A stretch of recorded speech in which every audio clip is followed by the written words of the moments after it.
Hello guys, it's Ben here from Next Gen Base, and Resident Evil 8 Village is finally out.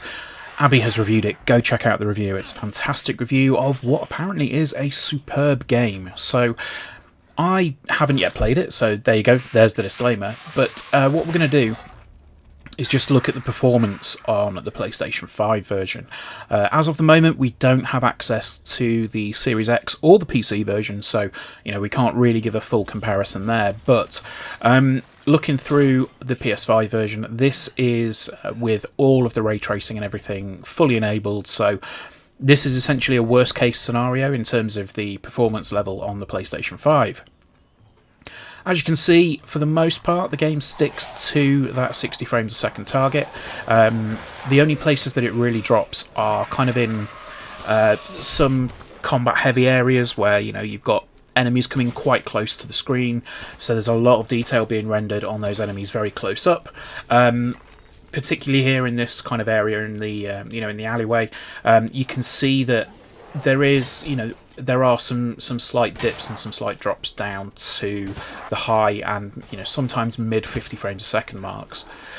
From what I understand, this is rendering at it's rendering at 4K. However, there are some checkerboarding elements. I mean, we have explained this in the past. We don't really have the resource to pixel count, so unfortunately, can't give you a definite number on the resolution there. But the guys over at Digital Foundry have done their pixel counting work and stuff like that on the demo, and they've said that it does render at 4K with some checkerboarding elements, which are apparently not all that visible. So it looks incredibly clean.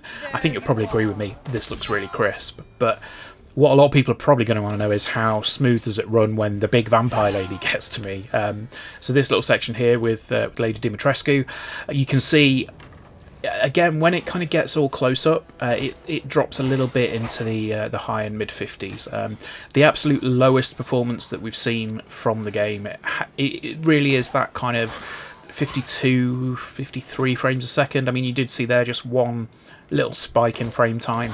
And the reason we picked up these sections is because these are the areas that we kind of felt were the worst performing areas. So it's not like this is a massively consistent benchmark for the performance. This is kind of almost the worst case scenario, I guess you could say. But on the whole, it runs really well on the PlayStation 5. Some of the issues do arise when you get these, like I said, the highly detailed elements that come in quite close to you in sort of busy scenes. There are some minor dips as well when you have a lot of transparency or alpha effects, as they're called, going in, on the screen. So a lot of things like a lot of smoke and bits like that.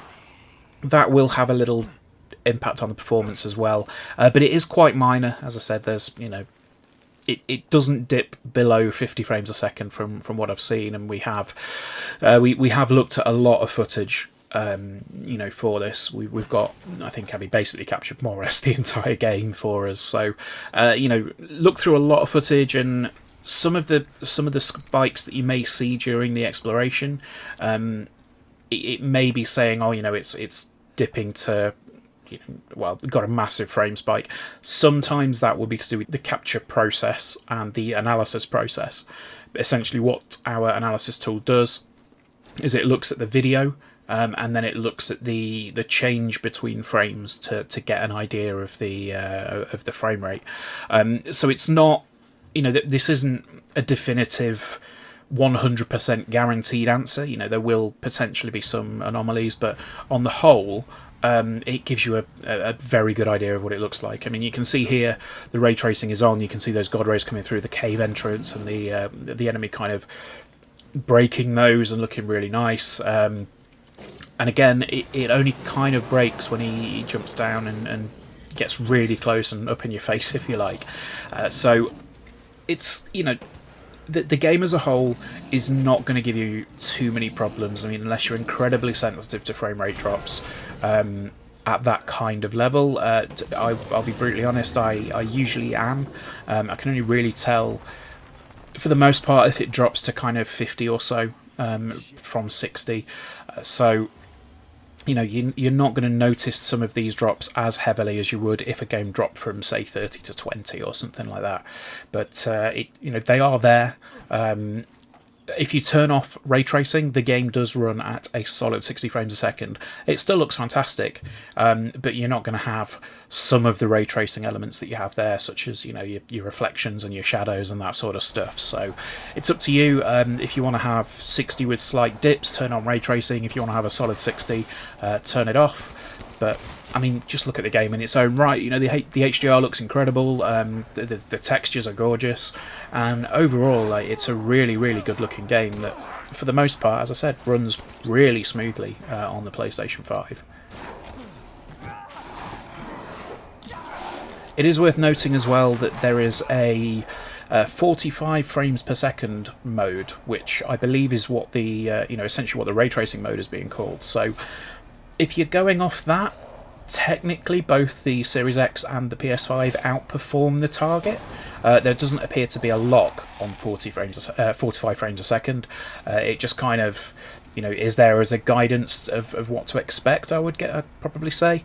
On the whole, I haven't seen any of the footage that Abby's sent across dropped to anywhere near 45 frames a second. It's all been 50 plus.